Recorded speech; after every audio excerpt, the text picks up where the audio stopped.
I'm Delta Work, and it's time for Very Scary Delta, where it's Halloween all month long. Today on the show, I talk about ghost shits. I welcome the king of all drag kings, Landon Cider. I open listener and viewer mail, but do you want to see me go off? Because I think you want to see me go off.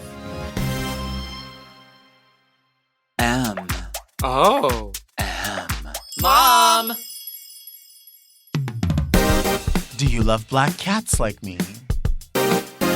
Do you write spells in your diary like me? Do you go to the dark side like me? Do you wear Poison by Christian Dior only during Halloween like me? Are you a grave robber like me? Are you the keymaster like me? Well, if you are, then you must be Very Scary Delta. Very Scary Delta Halloween Worktacular. Hi, I'm Delta Work, and welcome to Very Scary Delta. Very Scary Delta is a podcast and YouTube talk show where I look gorgeous, speak extemporaneously, and invite interesting people to sit on the couch and get very Delta. Very Delta is a show for the woman who is wild about Joan Wilder. I'm excited about today's talk show, but first, I want to get into a few things that are very Delta. Go off, Delta. You know what it's time to talk about? It's time to talk about ghost shits. Do you know what a ghost shit is? You may not know the term, but I bet you've experienced it before. What happens is sometimes I'll think like, wow, I think it's time to have like a really successful bowel movement. Like, I think this is going to be a really, really good one. And I'll go to the bathroom, phone's fully charged. I know that there's like the wipies are there, even though you're not supposed to flush your wipies. Like, I'm going to flush them anyway. I live in an apartment. It's not my responsibility. I don't give a shit. But I do give a ghost shit. I will start doing my business. Everything will feel great. I'll feel like, wow, I'm so accomplished. Like, this is really when my system is at its best. Like, whatever I've eaten in the past day, which, you know, could be anything from a yogurt to then later Taco Bell, whatever it is, you know, I feel like I found it. I found like exactly what it is that my system agrees with, because, you know, I've been treating my body horribly for 46 years. And I think what happens is like, just I'm built like with steel inside. It's somehow sort of turned itself, kind of like when something starts rusting over and it just gets kind of ugly, but then really delicious water will come out of it. Like a gross hose, like you drink out of a gross hose when you're a kid and you're like, ooh, this looks ugly, but the water tastes so cold and so clean. I feel like that's what's happened to my inside. So I finish up and I go to flush the toilet and there's nothing in the toilet. And I'm confused because I wonder if, here was where my question is. Initially, I think this was so successful that this bowel movement glides out of my body into the water, goes into that like hole that sucks away the waste, right? And it just slid right through. Like maybe there was so much energy and power in my body that it did that. It's not that it's not there. It's that it was there, but it escaped. Like it worked in conjunction. It was like symbiotic. Like it like went like that. Do you see it? Like all in one. But then I realized, well, wait a minute. That couldn't have happened because there's now toilet tissue and wipes in the bowl and there's nothing on them. And where did the, I want to say a turd, but I mean, that's not very nice. Where did the fucking turd go? Like, where did it go? Like did it ever exist?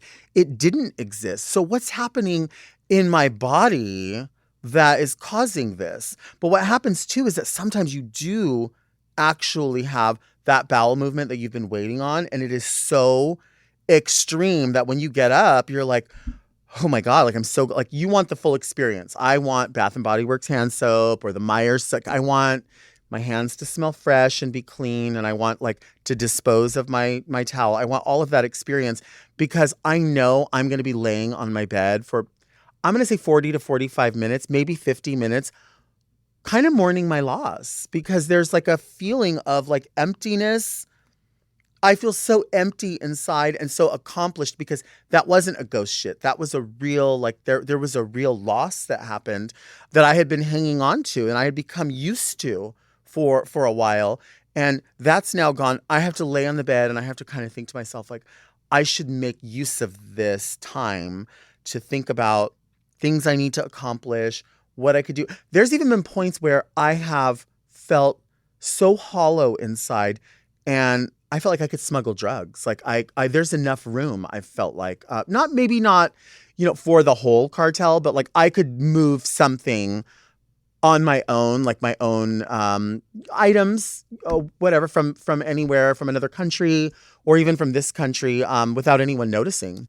When I work places, I like to work places and I like to be like a ghost. I like to show up like a ghost and leave like a ghost. I don't like to leave a mess anywhere. I don't like to, and that's wow, actually, that's just coming to me now that maybe that's why my body works that way, because I work that way professionally. I like to clean up my station, wipe it down, fold up my chair. I don't want to cause a problem for anyone. And I think my body inside has recognized that. That could be a thing. I don't know if your body has recognized you that way, but mine has.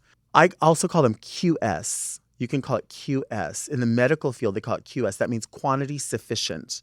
My mom was a nurse. I know this. She worked with elderly patients and they would have to put in the chart, they would write in the chart, well, what happened with, Mabel or whoever today? She ate her lunch. 3/4 of her lunch was eaten. She asked for juice or whatever.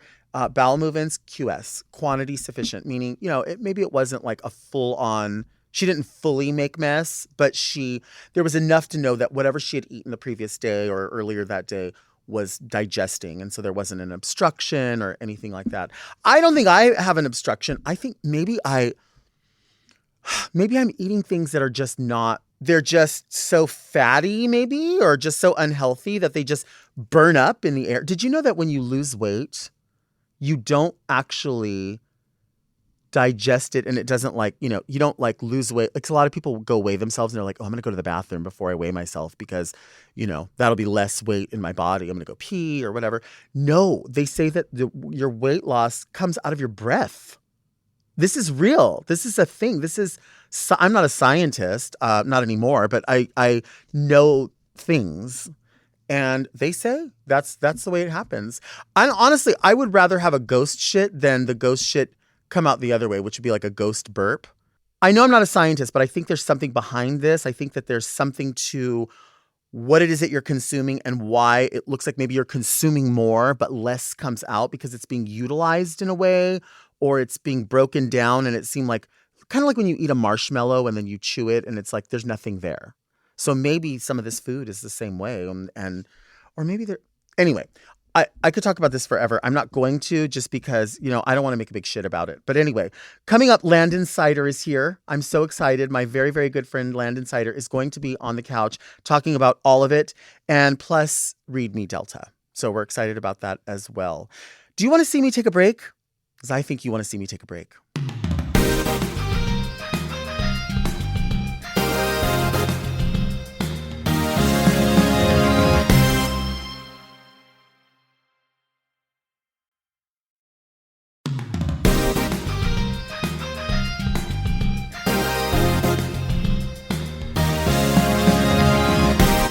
Hey everyone, welcome back. I'm so excited. This is the interview I have been waiting for. My very good friend, a legend in the community of impersonation, drag, art, high art, dancing, high quality romancing, all of it. My friend is here, and your friend too. The one and only Mr. Landon Cider is here. Hello, hi. The dancing part is the You're a best dancer? part of that intro. You're a dancer?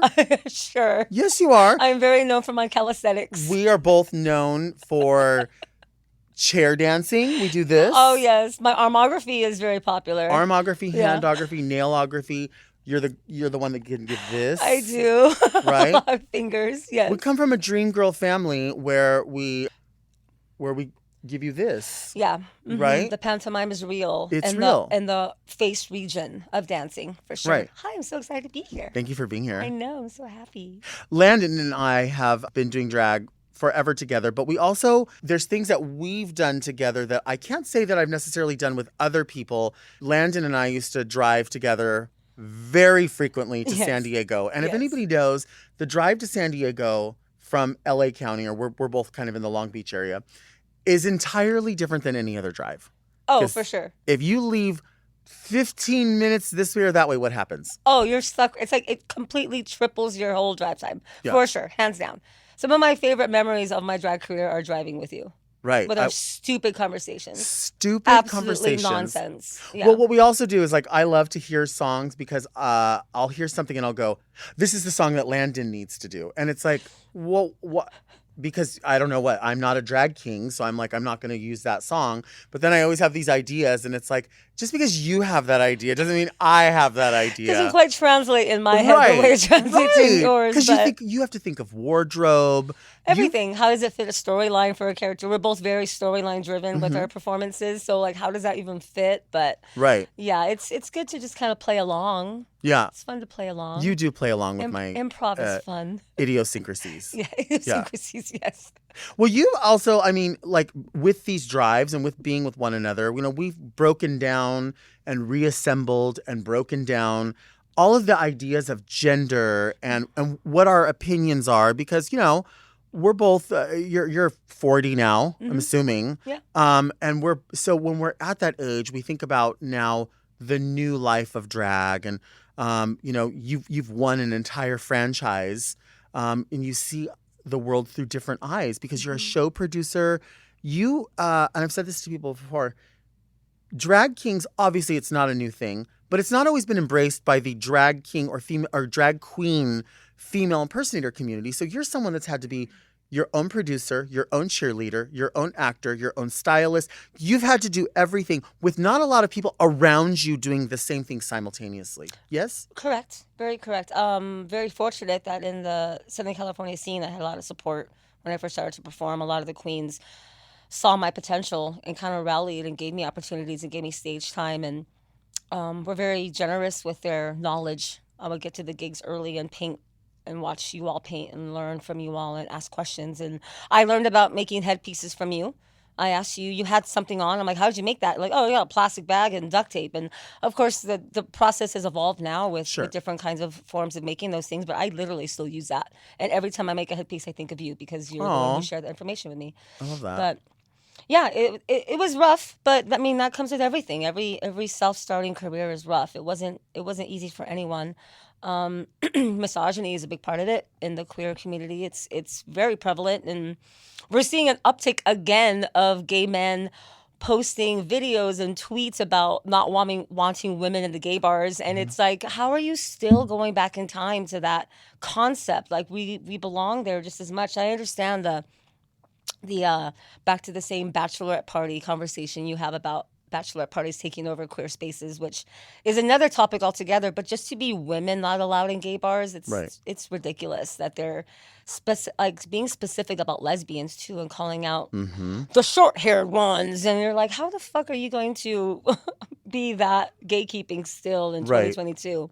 But yeah, it was hard. Yeah. But again, I had a very supportive community around me that enjoyed watching me blossom.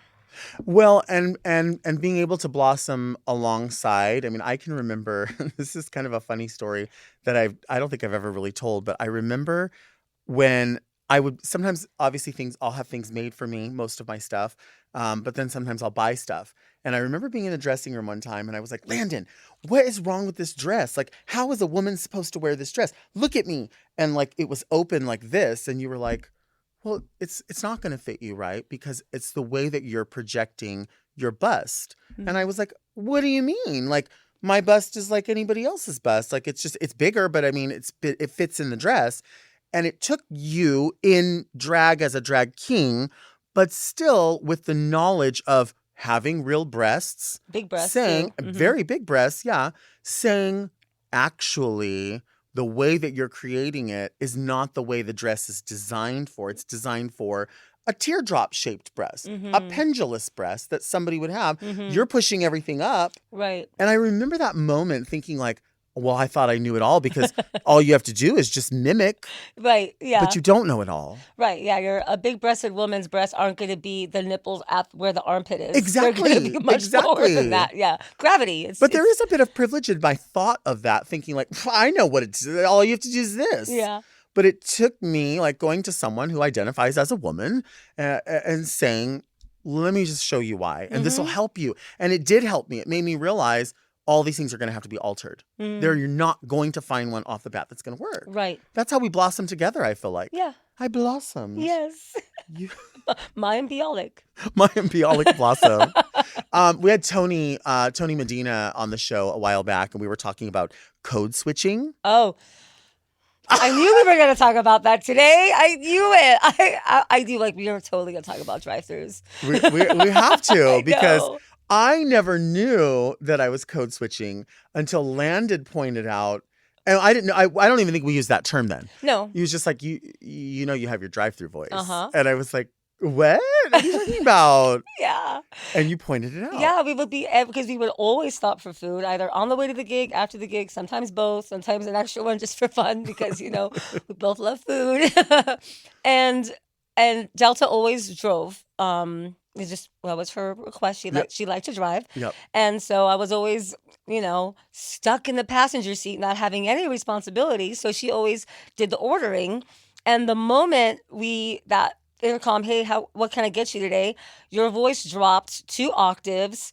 It got super straight sounding. And what is a straight sounding voice? Obviously, but we know what that sounds like in the community. We definitely know. And it was a completely different voice. And it happened a couple of times where I didn't really mention it because I didn't, you know, I'm not trying to call you out, make you feel uncomfortable about it. Right. But we got to a point where I was like, bitch, do you know what you sound like? And I didn't know initially. And then I remember like, I think the first time I was like, I ordered and I was like, yeah, okay. And I kind of like turned, looked up and to do something. And I kind of looked at you and you were like, do you know what just happened? Yeah. And I'm like, no, what are you talking about? Like, it was so weird. Yeah. It was so weird to that moment. But 2, we would drive to the gig and obviously we're painting at the gig.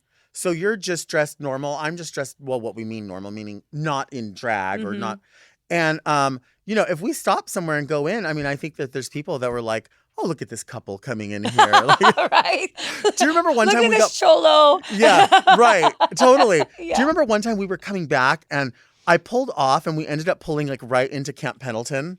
Yes, I was giving us directions to find some random McDonald's. Yes. And we completely pulled into Camp Pendleton. I'm like, oh, and I was this like, doesn't seem right. What's going to happen? It was, yeah, it actually got kind of scary. Actually, I also have stories similar to driving with Sonique. Okay. We used to drive as well. And we had some really scary moments. At the time, her ID still didn't match her presentation. And it was, you know, a couple of very scary moments where she had to like turn to me and say, okay, kind of giving me a breakdown on if this goes sour, this is how we have to handle it. And kind people don't realize that it is dangerous to be queer in our society, even in this day, even in California. Yeah. Yeah. Was she like, hey, Landon, we get pulled over. Yeah. Can you hold on my Barbies? Yes, all my Barbies. Exactly. We need Sonique to be here, actually. Sonique has been running deep through it with all of us through this. Yeah, for sure, for sure.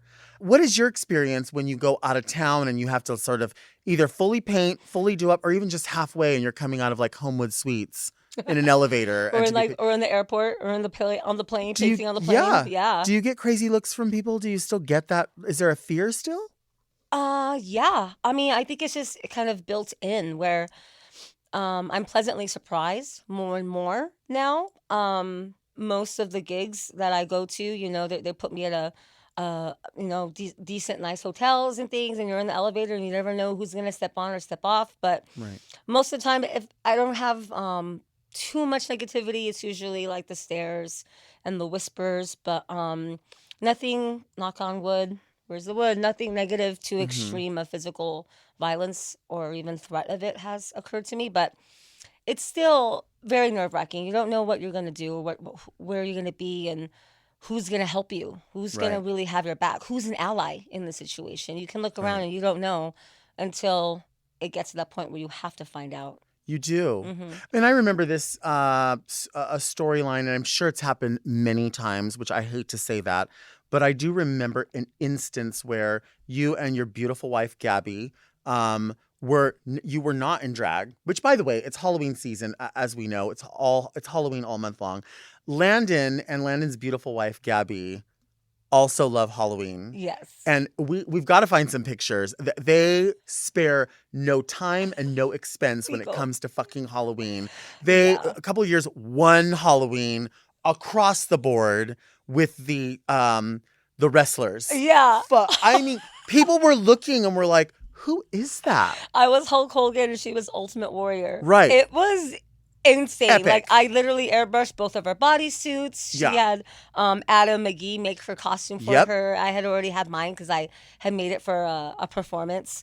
But yeah, it was insane. And she's not a person who likes to perform. She doesn't like the spotlight. Right. She doesn't like any of that attention drawn to herself. But on Halloween, when she puts that costume on, she was in character all day long. The whole way. All day. Like, we got in drag. So we got in drag in the morning. We were in our costumes so that we can go out to lunch and be in it all day long because she was so excited. I painted her face. She was beyond Ultimate Warrior all day long. But nobody she was like, like she was, it was so hilarious. So hilarious. It had to be explained to people because what I'm getting at is that, so they love Halloween and they really get into this, but outside of being in drag, Landon is stunning, a stunning, beautiful woman.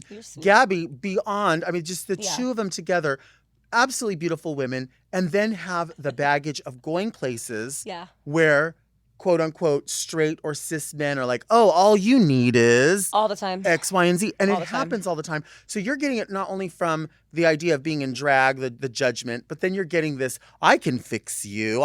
I know what you need. Mm-hmm. Hey, girls, come over here.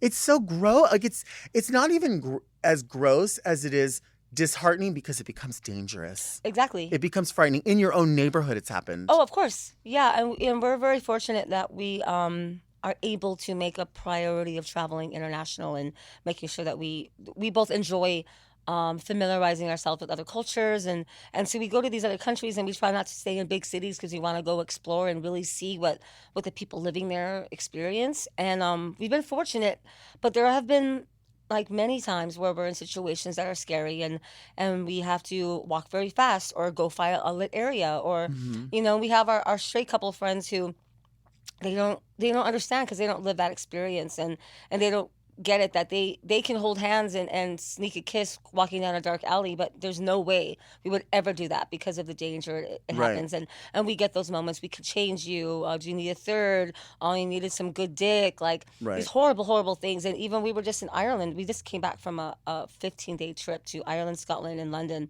like 3 days ago. And one of our beautiful most memorable trips was in locations was Dingle in Ireland, which is a very, very small town, gorgeous. And we had to take a taxi from the airport to this place, and it took about an hour, a little over an hour. And our driver was an older Irishman, and super sweet. He wasn't scary at all, but you still don't know. Right. And we were maybe 45 minutes into a drive, nowhere. We were in the middle of nowhere.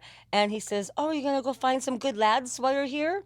And we were like, no, we're not interested in lads. And he said it like 4 or 5 times, trying to convince us that maybe it's a good idea if we find some good lads. And we kept saying, no, we're not interested. But he kept pushing it. So finally, my wife was like, we left our husbands at home. And so he dropped it. He's like, oh, okay. And he dropped it. But we have to come up with these stories or lie, full on just lie, safety. Just to get out of these situations where we can't just be ourselves and for safety. Yeah. And it happens a lot, and it happens down the street, and we can't just, even in Long Beach where we live in the neighborhood. Literally in the neighborhood. We have 4 blocks within 4 gay bars within a 3-block radius of us, and we still have to be careful. It's just living our lives. Yeah. Mm-hmm. You better be careful when you trick or treat this year. Oh, I will try my best. You better. Let's take a break. We'll be right back.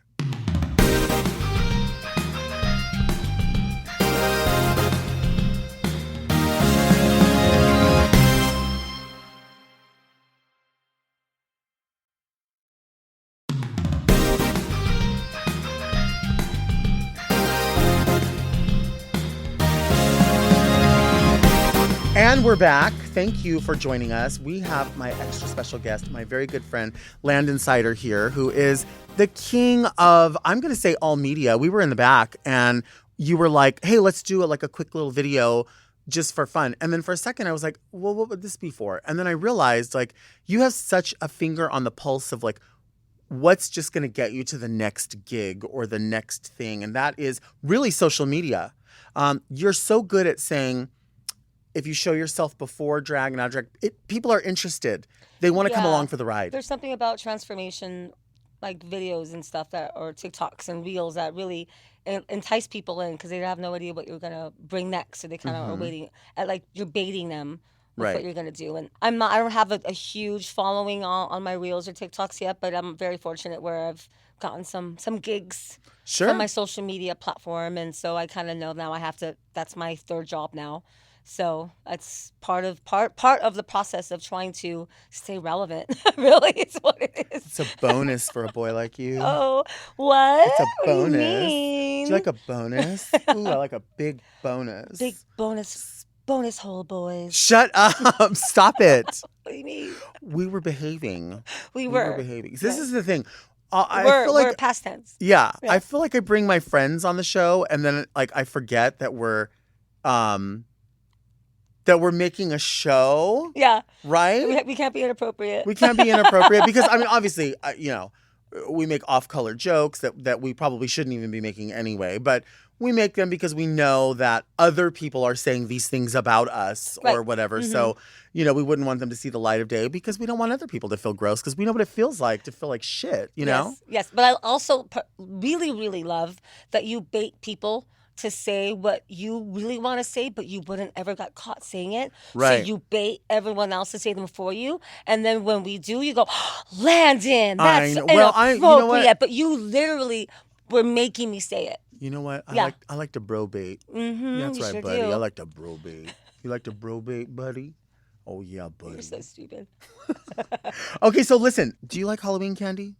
I do. Too much. Too much? Too much. Well, what I want to do is play a game, kind of like a draft, like a college football draft or whatever, where you pick something, I pick something, and if you pick it, I can't pick it. Oh yeah, there's I've seen on TikTok or something. So we're gonna do what our favorite candy is. What's your first draft pick candy? You're going trick or treating. Trick or treating, yeah. I'm gonna go with fun size Snickers.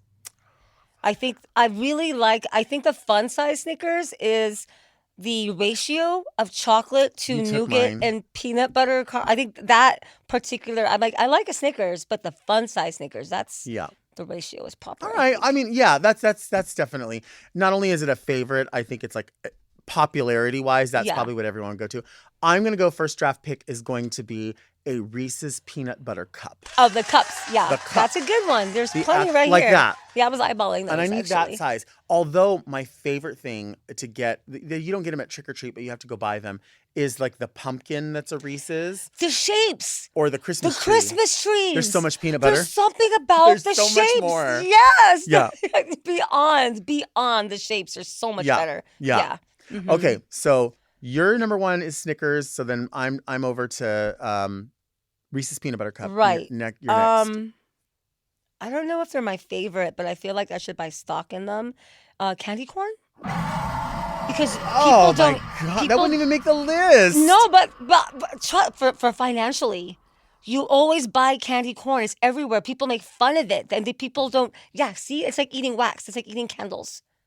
I did see, though, a candy corn company that does specialty candy corns where they're purple and green with a different flavor. Okay. So we could actually do our own candy corn company and bring candy corn back to to a place where it's never been, which is successful and delicious. Right. Even if you don't eat it, people buy it to decorate their table. That's true. So it's I just want to, invest in it just so I can make money off of the sales of wax candy. Well, I'm going to state the obvious here. I'm an old lady. I like a certain kind of candy that not everyone likes. Uh-huh. And it's sitting on the table, and they are Tootsie Fruit Chews. Oh, the Fruit Chews. Those specific. I do like the Tootsie What flavor, though? If I had to pick my number one flavor, I know this is going to sound weird. I do like the vanilla a lot. What? I do like I know it's waxy. Well, I mean, you're talking shit about candy corn. But Yeah. Yeah. I mean, I'm an admitted Karen, so Mhm. I'm probably going to like something very vanilla. I see that. But Very I true. have another side to me. I'm not just vanilla. I like it all. So weird. I know. I love it so Okay, much. so wait. Okay, so that's my Okay, third one, right? Or I'll is that, probably go with. Ooh, I'm thinking of two. I'm gonna go with Butterfinger. that is Yeah. not I wouldn't imagine that, but I like that. Yeah, and I'm like from the age of like Bart Simpson, and Yeah. like back in the day, the commercials and everything. But and the way they get stuck in your teeth, I hate it. But I also love it because you're saving a little bit for later. Like a Chico stick. Yeah, very much like a Chico Yes, stick. Yeah, yes. yeah. I don't really get. I don't think when I've trick or treated, I remember getting Chico sticks, but that's one of my favorite candies. Okay, so you're gonna say that. I'm gonna go. This is a weird one, and I always pick them out of the bag as the first ones to go. The mini Mr. Good bars. Really? Yeah, I love it. It's just peanuts and chocolate. I that's always all. feel like the peanuts are stale. Really? Yeah, Huh. Okay. but I mean, like maybe it. you like it. Well, out of That's that your bag, kink. what It's would you okay. pick? Ooh, see, I'm There's not. There's Crackle. There would be a regular Hershey, a special dark, and the Mr. Good bar. And a Crackle. Did I say Crackle? You did mention I Crackle. lose- Yeah, probably the regular Hershey. See, nobody wants that. That's the one that ends up in like the office. like, Right, in a- but like I don't really want to admit that. That's a problem.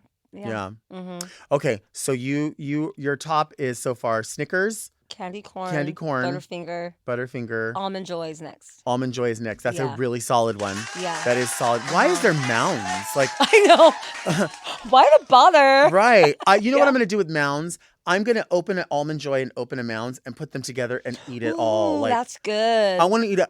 I want to eat it like this. Do you know what I mean? That's how I want to eat it. Okay, so Almond Joy, you're taking that. I'm going to take Laffy Taffy. Laffy Taffy. I am. Okay. I'm going to take Laffy Taffy. Okay. Yeah, Yeah, I literally just picture my feelings falling out. they will. I literally just that's all I'm feeling right now in my mouth is my feelings. Well, falling half out. of my teeth are gone, so I don't have to worry I mean, about it. can I? Yeah. I literally don't have Yeah. lower teeth. Have so you I ever can't had no eat health these- insurance? Woo! Yeah, Isn't that fun? Our great insurance. Be self-employed. Don't have any insurance. It's fun. And if you do have insurance, it doesn't include dental. So you It gotta go to doesn't. Mexico like I No. do. Yeah. yeah. That's where everybody learns. We have to. Yeah. Mhm. Okay, so I think you have one more pick, don't you? I think I might have two because I think I said four. Okay, so you have two more. Don't. You know what? Go ahead. Because I'm thinking of two that people say all the time, and I'm like, ugh. Go ahead. I'm gonna go with blow pops. Ooh, I didn't even think about that. Yeah, I'm gonna go with blow pop. I sounded like one of those monkeys right now. Ooh. I didn't think about that. Blow pop is very good. Mhm. But just as you said blow pop, I thought of something and then it went away because, I can't retain anything. Right. What was the candy? And I'm the one who's high. No, they don't give those out anymore. Oh my God. This should have been like third. Speaking of ripping fillings out, dots. Dots. love Wow, dots. you are aging yourself. I like to get them and I want them like I want a bunch like this. yeah. I want to eat it like that. Oh man. That's how I like dots. Okay. How many come in the little box? Like probably 4 or 5 maybe. Yeah, I think literally it's 4 or 5. And you'll get like 3 green and a yellow. And you're like, what the fuck? This box sucks. Yeah, I'm such a sow though because I know people that are like, oh, let's just sit down here and they'll like go get the box of dots, like the little one, and they'll sit down and they're like, aren't these good? Oh, and they're like, no. oh, I'm so full from No, my the whole snack. box. The whole box Yeah. in one bite. Yeah. Yeah, I'm like, what are you doing? Are you like, bring the bag over here? Right. Yeah, the whole bag. I want to pick through there. Yeah. And there's things in there that I don't want Smarties. No, I don't want Smarties. I don't want That would never Smarties. be on my list. No. I don't want what are those things called? Like Christmas candy, like a peppermint star. Oh no. Get out of here with that. Yeah. That's like grandma candy. Yeah, or Mm-hmm. I do like the butterscotch, but I don't want it for Halloween. But I'll eat it if I had to pick from a dish. Sure. We were talking about how pumpkin spice for me and for some of the people I know Uh-huh. at Starbucks, it's just not the same anymore. And Right. there was an admission that they've used more real pumpkin. I Right. think. Yeah, they're actually like are using Yeah. real ingredients now. And I thought, you know what? Maybe I'll just have to get like a dirty chai or something because I want the spiciness. Mm-hmm. I should just I can get that any you time can of the carry year. around your own like creamer Oh, girl. because Well, they don't need to be refrigerated. they don't, but people have said that to me. They're like, oh, did you can get skinny syrups. And I'm like, yeah, I can make a burrito at home too. But I mean, I want to go to Taco Bell or Del Taco. Yeah. Like, Yeah. I get it. But I was thinking those little squirters that I put makeup remover in. I could put creamer in that.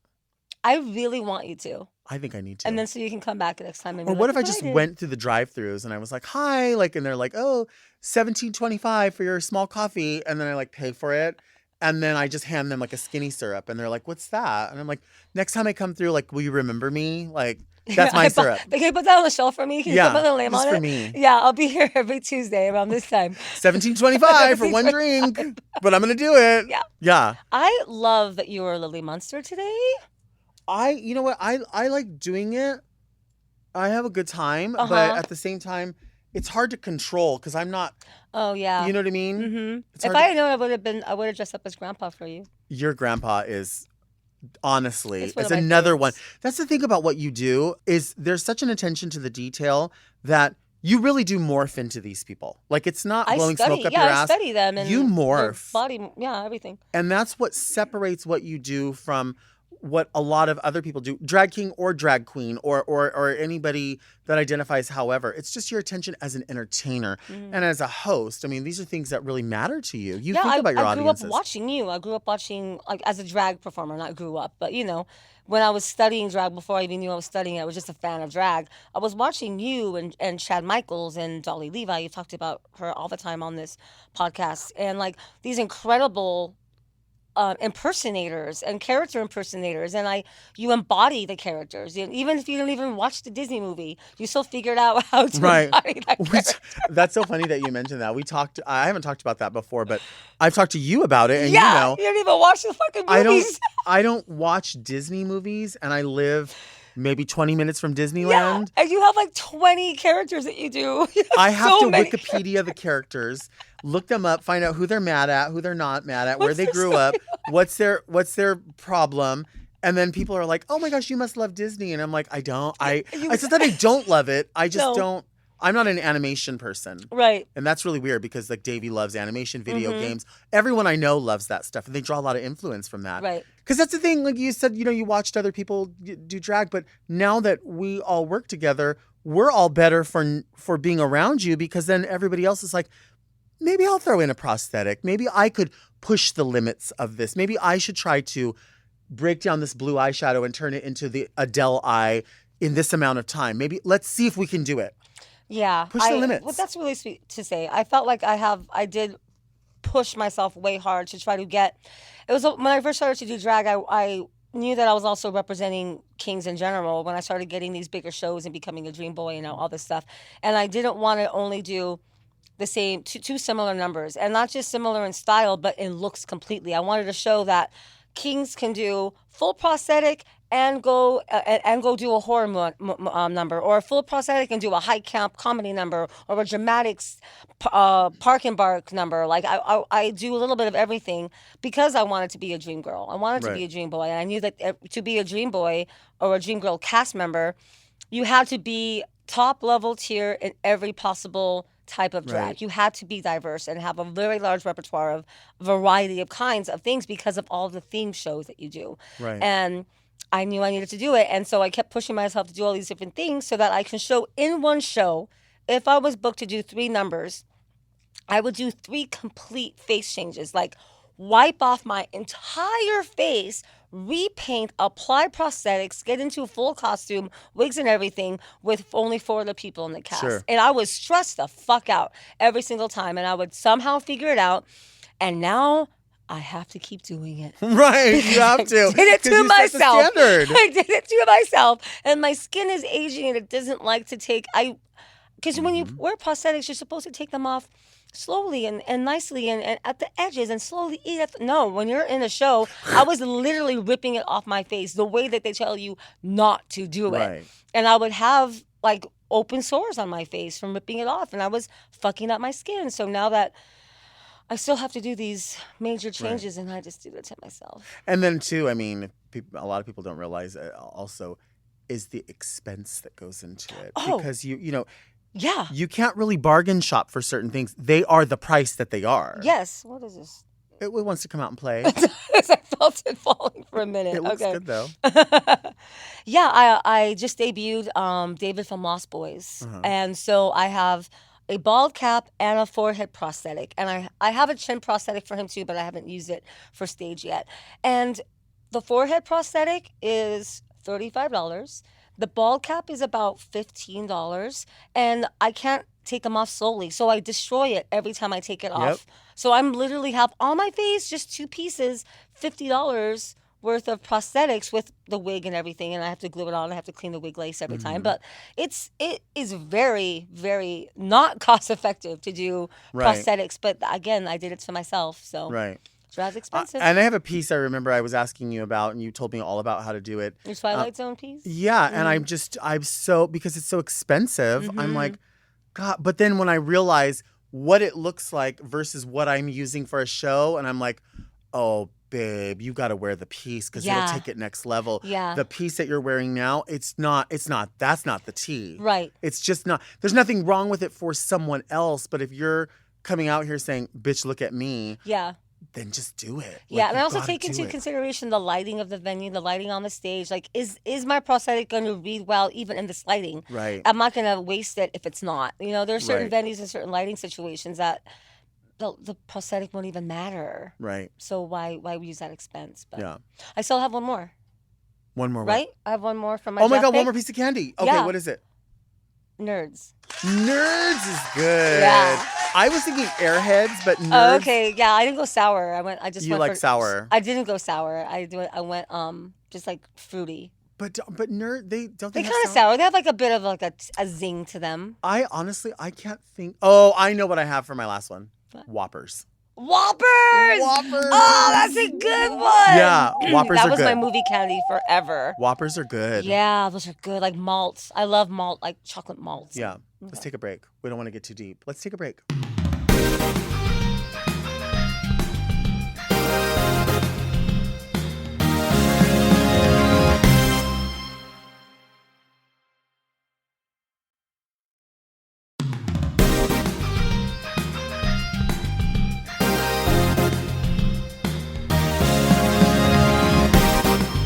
Well, we are back. We are back with my extra special guest, Landon Cider. And we're talking about candy. We're talking about being bros. Mm-hmm. Bros before hoes. Dream boys, dream girls. Maybe the whole thing should just be called a cast of dreams. Oh, that's sweet. That's simple. Yeah. Succinct. Mm-hmm. Yeah, It we've gives a developed. false expectation of positivity when we're Right. just like shit talking assholes. Right. Yeah, I like it. I like it too. Mm-hmm. I like it. Okay, well, listen. This is the part of the podcast where we read viewer letters. Okay. Right? Yes. So they'll send stuff in. Sometimes they're questions. Sometimes they are just commentary. Sometimes they send a picture in. The first letter is right here. Take this out. I'm part of this set here is concealing my wooden But desk. it sounds like you have a drawer. Well, like it's an actual desk. it is an actual So that is desk. already leaps and bounds above some sets. And also, too, I keep forgetting my letter opener, but I Is that the remembered big it. D one? This one's the big D one. Yeah? Yeah. Yeah. Dear Delta and Landon, your talk show is a gift to the world. I was so excited to not only see you on YouTube on your own talk show through the geniuses at Mom, but you talk about perfumes. I'm a gal that mainly wears essential oils and makes her own custom fragrances. I'll often make mixes with lemongrass and ylang ylang or lavender and eucalyptus. I've tried perfumes like Clinique Happy for women, Calvin Klein Euphoria for women, and Yves Saint Laurent men's colognes. More often than not, I enjoy colognes more than perfumes. But there was one perfume that complimented my soul. Unfortunately, the ill-guided marketers at Armani discontinued Armani Mania. I've only been able to find it on eBay for the cost of my kidney, but I like keeping my kidneys as a pair.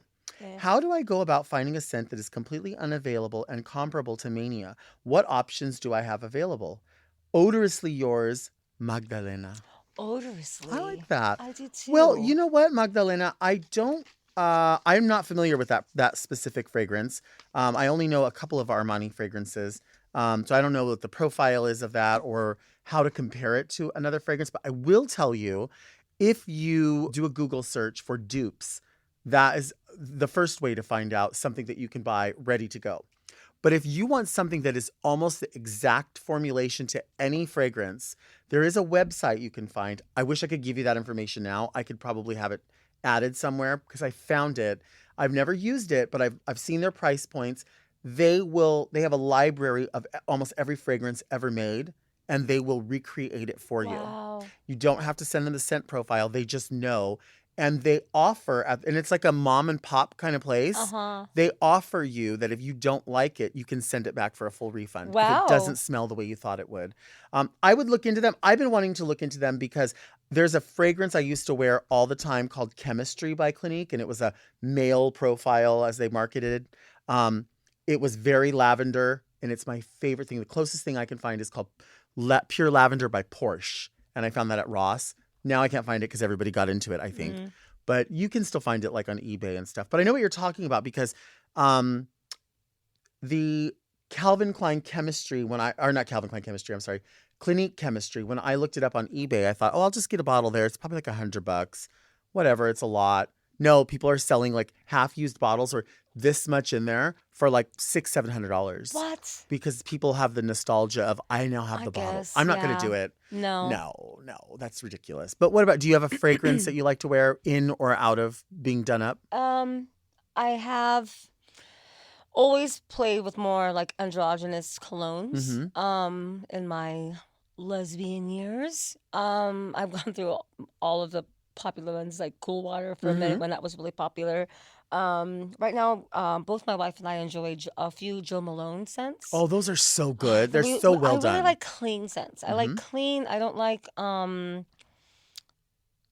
too floral. I really just like clean. Like I like when you get that. Oh, you smell like you're fresh. You just got out of the shower. It's quite a compliment. Right. I really like the smell of clean. My nostalgic smell of childhood is Irish Spring because all of my Mexican cousins, they all and it like lasted on. I don't know if they I think they washed their hair and everything with it because it was that's the whole family smell like Irish Spring to me. So whenever I smell it, it's very nostalgic. Yeah, Jo Malone is pretty much the scents that we go with, that I find myself wearing most recently. In drag, I don't spend any money on. I literally wear a particular accent that no one knows is Axe. Okay. Which is why I wear it, because people compliment me on it all the time. And the few that I say it's Axe, they're like, what? Maybe it's my body chemistry, the way it mixes with that scent. I think so. It doesn't smell like it, but I go buy it, and I learned from you. I spray my hands. Oh, I love that. I don't spray my body. I just spray my hands and I spray my dick. Yeah. Because people are so weird, and they always put their heads near my dick. Right. I'm like, why are you doing that? I've rested my head on your dick before. Yes, you have. But you're more motherly in that way. It's like a mom's dick. You know what I mean? And I love that. Press on my dick. Yeah. Let's do another letter. Yes, please. Let me see. Oh, wait. Ooh, spooky. Wow. Very Delta. It's for the person who loves sound effects.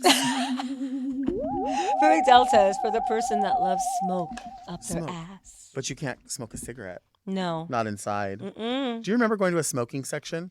Yes, I remember asking not for the smoking section. Do you remember when you worked at Marie Callender's and did you have to ask people for a smoking? No, luckily that was when I worked there, where she used to literally come in when I was working because he loved our salad bar, because we know that Delta loves a salad bar. That's my favorite thing on the planet. Okay, this is what's happening. This is the next letter. And there's a gift card inside of it. Ooh, how from exciting. Barnes and Noble. Wow. Does Barnes and Noble even exist? I think this might be part of the fun. Okay. Hi, Delta. Do you want to see me go off? I'm an avid Dunkin' Donuts fan.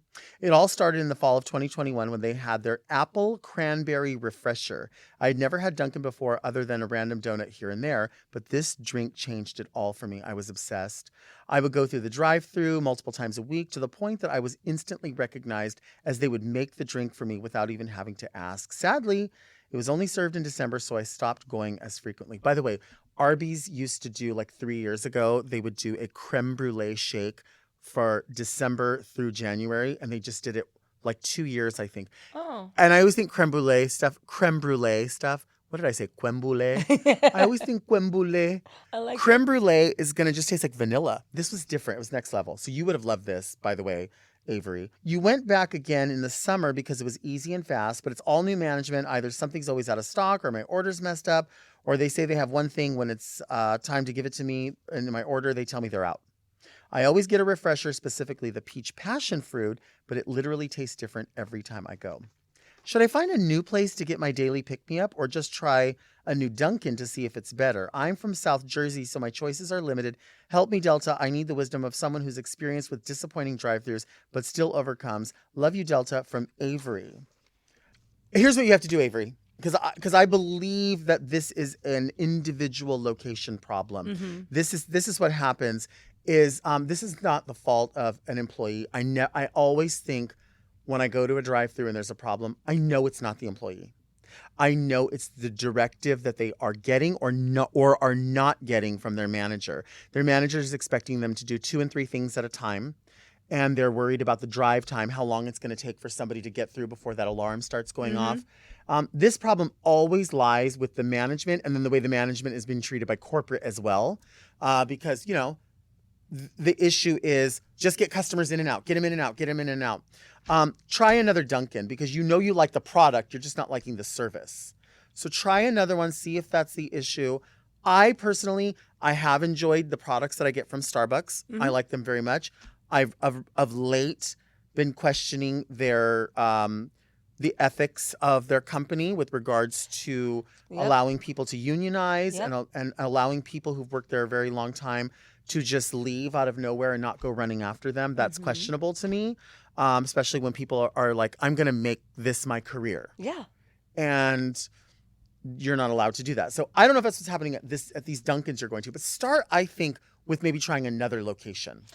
I agree. That's a good suggestion. I also suggest looking up the recipe of the drinks that you like and learning how many pumps of what flavor and what is this, and learning how to order your drink specific so that they're not only going 3 pumps because I think it's supposed to be 3 pumps or I forgot or whatever. And so it's going to taste different because you're adding 3 pumps of the peach and only 1 of the passion or whatever the combination's supposed to be. Right. So learn what you like. Like try a couple different ways, because that's how I learned with Starbucks. But then I now apply to other coffee shops because I do try to, and of course try to support mom and pop more than anything. Absolutely. But then you start to learn and ask like what flavors syrups you have. Okay, well, can I get 2 pumps of that? Or I know what I like. Like if I get 3 espresso shots or 4 espresso shots, I want 4 pumps of whatever flavor. Like I know my balance is a certain thing. So learn your recipe. I remember when I first started working in Palm Springs, there was this older lady that always sat at the bar,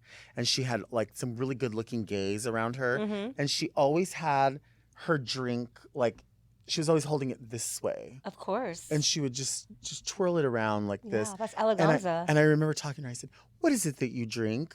And she said, I drink a beautiful.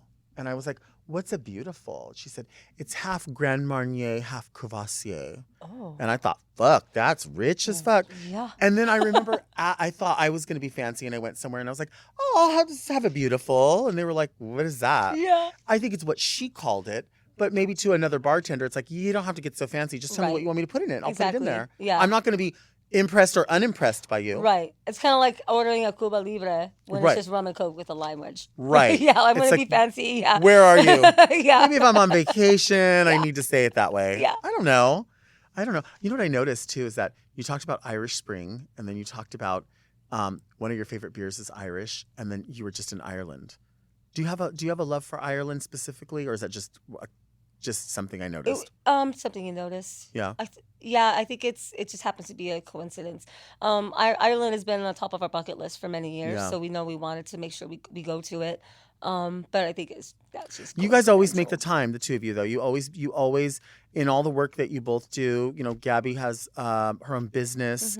You have your literal own business. And you're also a popular personality. Gabby's a popular personality, but you always make the time. And as long as I've known you, I've always known it's a focus that you've done where you've said, yes, I have to make sure my bills are paid. Yes, but I have to make sure that this is nurtured, that our life together is nurtured. Of course, we have a date day every week as often as we can. Sometimes we do have to skip it here and there. We have opposite schedules. She goes to sleep at by 8:39. I'm like barely starting my paint at 8:39 at the venue. We met before Landon existed. Right. So she didn't sign up for this life of mine. I was a bartender server I was literally about to fight cancer like right before I met her. So this is not nowhere near the life that she thought she was going to have with me. So the fact that I'm going on tour for 11 days starting the end of this week, all these things that I'm gone and I'm not sleeping with her every night, like in the same bed because she's asleep and I'm home by 2 or 3 and it's a lot of she's making a lot of compromises for me. People will often like on social media or in meet and greets and stuff like your wife is so lucky, and I know they mean that as a compliment because they're trying to compliment me that she's lucky to have me, but I never nurture that compliment. I always stop it and like, no, I'm lucky to have her because what she has to put up with to deal with me, I am the most fortunate one. Well, and honestly, you're both extremely complex people. Really, you are. Yeah. Mm-hmm. I remember, 100 years ago, first meeting Gabby and telling people, "Oh, isn't Gabby like the sweetest person?" And I would always say that to you, and you're like, "You'll fiery Latina. You'll learn to understand Gabby." I love her for it. And I but did, yes, and I very did. Fiery. And this is the thing. She is a very sweet person. But she is also very fiery. Nobody walks on her. Nope. Nobody walks on you. She's a badass bitch. But that's the thing is like the reason people don't know that is because they're not going to find that out unless they try you. Right. Yeah. And so they shouldn't have to know that. Right. But I think that's true about a lot of our friends. It's like we don't want to be tried, and we're not trying to be like, "Oh, I'm so bad, I'll beat your ass." Like no one's saying that. No, not at all. But I will. Right. I will, and you will too. Yeah. And that's just the way it is. But Yeah. you are both really complex people. But that's why you match so well. That is, we complement each other. Yeah, and she calls me out on my bullshit. As my number one fan, she like is the first person to be like, maybe you shouldn't do that again. That was kind of weird or awkward. Like I have in my corner, I think a big part of my success is that I've had in my corner people that tell me the truth. Yeah. They don't just blow smoke up my ass. And that's people ask me all the time, what are some advice to a new king or queen or drag entertainer in general entering the thing? Like surround yourself with people who are going to tell you the truth and you're not good. Right. Because people who only get smoked, blown up their ass all the time are in this delusional world of them never failing and always being amazing. And you can see it on stage and they don't go anywhere because they plateau so soon. So true. And you need to have people telling you the truth, the honest truth. That's going to hurt my feelings. It might make me cry. I might be embarrassed, but I need to hear it because I need to grow from that. Yeah. I mean, I spent a long time not doing everything I could to not be embarrassed or not be real about something. And it's like, you know what? You're going to learn so much more. Oh, yeah. And it's not saying somebody has to walk up to you and go, you're fucking gross. You should never do this again. We're not saying that. That's not what we're saying. We're not saying, honesty and brutal honesty are not the same thing by any means. Right. You don't have to hurt somebody, but you're going to hurt them if you don't tell them and somebody else does. Exactly. Or internet trolls. Yeah. Yeah, especially having platforms that we have now where we're being judged by like endless amounts of people. We're going to get all the negativity. I have the negativity of people saying that I'm only successful because I'm niche, because I'm token. And that's something that puts a bug up my ass to I have that extra level of stress now where I have that on my shoulders where I have to be flawless every single time, or else if I'm not one time, I'm going to give more material for the trolls to say, oh, well, you're only, see, I told you Landon's not talented because look, he's just niche or whatever. He's just a token, and all that. So I feel like I have that extra. So when I don't do well, or if I'm caught up in my insecurities, especially now with all my, like example, my COVID weight gain, I'm at my drag has never seen me at this size. I've always been smaller and been able to maintain my weight. But have gone through some shit and I've gained a lot of weight and I don't have a lot of costumes. So I'm recycling the same thing. And it took me a long time to get comfortable back on stage because this is my new body and people haven't really seen it yet. And I see some comments online. People are so mean and like I have to just work it. I'm in therapy now and I'm working through my own demons and my own insecurities, but it's one of those things where you have to just kind of, you know what, this is me and this is what you're going to get now. And I'm still just as talented. It's just I look a little different, but I love hearing that. When we started doing this show, the Very Delta show, I had in my mind, like, when I would always go live on Instagram. So I had full control over the fact that my phone was a here. certain angle. I would have it like this. and I would be posed like this, Uh-huh. and everyone would only see me the way exactly I was projecting it. Exactly. And so in this case, that's not a real camera angle. Right. Like this is what I really look at. Mm-hmm. So whenever I like look at the clips, you know, and it's no secret that with Very That or Very Delta, I don't often listen to them or watch them in their entirety because I am so self-critical that I won't look at comments and stuff because I know better than that. Sometimes you'll see it, whatever. Right. But I realize like, no, you cannot hide your double or triple chin for so long. Right. They just know it's there. Yeah. When I go to a drag show, there's no filter. No. There's, You know? Yeah, and I still don't often allow tagged Instagram stories to go through. Oh, Or I don't either. Fuck that. I don't often reach up. Thank you everyone for tagging me and to posting pictures of me and the ones that you're so excited to share with me. But I don't need you like this filming me. I Can I tell you- appreciate the love and support you're trying to show me, but I'm probably not going to share it because Right. I see my lojas hanging out and I see my 8 chins right now. Right. I'm cool. Can I just tell you, like, no tea, how many gigs I honestly, and this is mental, Yeah. how many gigs I will turn down at really good booking fees because I know that the show is going to take place on a go-go box. And I know that the audience is going to be looking at me like this the I whole know. time. I'll say no. Yeah. And this sounds really fucked up, but this is the God honest truth. Mm-hmm. These will be gigs for a few $1,000s. These will be gigs that they're like, oh no, we'll fly you out here, like first class. And I'm Yeah. like, I'll take a look at the venue and I'm like, no. Yeah. I would rather just comb more wigs and sell wigs for Yeah. a few $100s than, because I just don't want to be seen that way. I don't want people looking up like going, well, we went to go see her, but all we saw was fat ankles and necks. Like, Right. oh, well, why do I want to be presented that way anyway? Yeah. Yeah. I'm nuts. I know. I've but turned whatever. down. I've turned down a couple of gigs when I was first coming back after COVID because I felt so insecure about my Yes. body and what people were going to think and say, and even Fuck even that. TV appearance gigs where I was going to get paid very well, and I was like, I can't do that right now, and I got to a point where obviously I haven't lost the weight yet, and you know all these other situations going on in my life, but at the same time. I get opportunities like for Call Me Mother. I'm now a permanent judge for season 2. We haven't even talked about I know, that. that's what I'm trying to segue back into promoting my gigs. Tell us. We haven't even talked about it. We're like going over time now. I mean, I know, but not everybody knows. I know.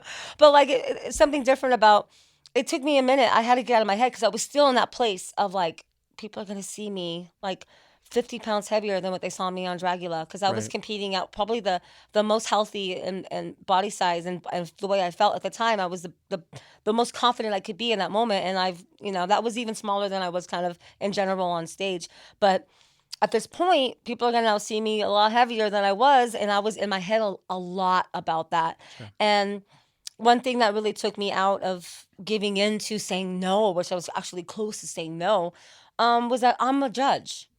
And I'm not going to be critiqued and judged by people on the show. Yeah, people are going to say shit, like fans are still going to talk shit, but they may not like my look, the way I wear it, blah, blah, blah. But still, like I was focusing on the fact that as a drag king, as a lesbian, as a woman, being all these other layers that I have as a minority in the world and society and our own community, my opinion is valued so much that I am now judging others and giving them critique and mentoring Right. and advice. And that to me was beyond the criticism that I might get for some weight gain. Wow.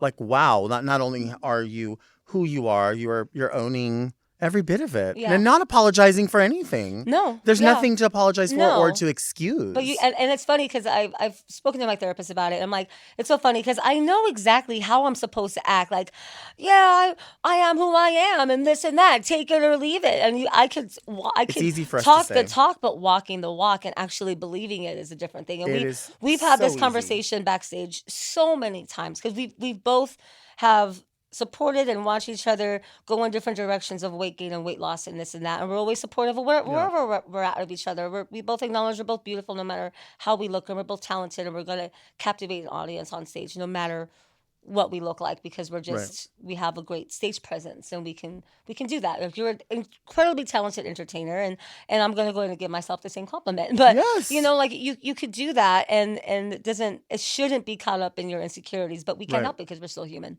Right. Yeah. And we want it to be presented best. Yeah. Yeah. This is so fun. I'm so glad you came here. Me too. And did this. I hope you do it again. I hope so too. Yeah, Hope I we think get so. right I mean, back, this is yeah. just the beginning of the show. And I feel like being able to have these conversations with people who can better articulate the things that I want to say. I feel like my friends are able to do that because sometimes I'll say it and I'll say it over and over. And it's like I need somebody else to put it in sentences, if that makes sense. I feel the same I don't way. know. Yeah, I love that. Thank you. If you listen, we will go on tangents. You know how I will do this. I know this show's gonna be edited, highly edited. Well, I don't think it will be. Okay. I think all of it needs to be in there. We started talking about letters and then we went into other places. But if you do want to send a letter, you can send me a letter to readmedelta@gmail.com. And then the letters will get here and they will filter their way through. I will tell you that if you send a Barnes & Noble gift card, I mean, it might make it to the top. I'm just saying, I know, I didn't know this was here. Thank you for this lovely gift card. I would really like it if you send Delta a Steak Corral gift card. Steak That Corral would be gift card. Fabulous. Yeah. Yeah, I like that.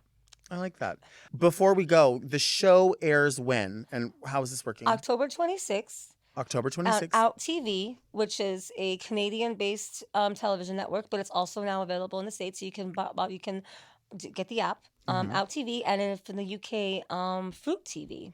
Fruit TV. Fruit TV out there, Out TV out here. I had to look at my October notes. 26th is our premiere date. So Landon is a judge on Call Me Mother. I'm a gunkle. I'm a mentor and permanent judge for season 2. So I'm on the judging panel for Sickening. every episode. Sickening. Yeah. That is so sickening. I'm Yeah. so excited about that. Where can people find you on social media? What are your outlets? Landon Cider on everything. That's Landon. Cider like apple cider on TikTok, Instagram. I am still on Facebook because I am in my 40s. I am on Twitter, even though I very, very rarely use it. I don't really tweet that much. I forget about it actually.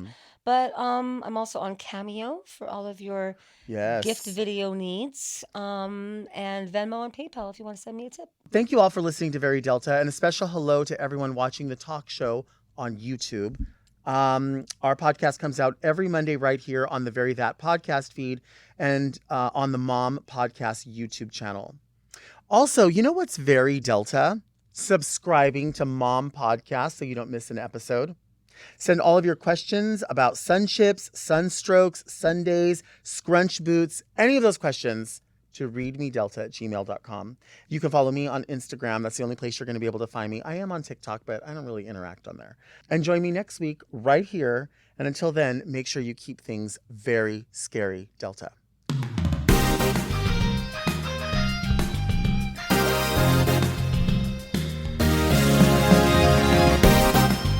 To listen to Very Delta one day early and ad-free, sign up for Mom Plus at mompodcasts.plus. Very Delta is produced by Moguls of Media, aka Mom. Hosted by Delta Work and produced by Mark Jacobs. Engineered by Margot Padilla and editing by Doug Robertson. Executive produced by Willem Belli, Alaska Thunderfuck, Big Dipper, and Joe Cilio.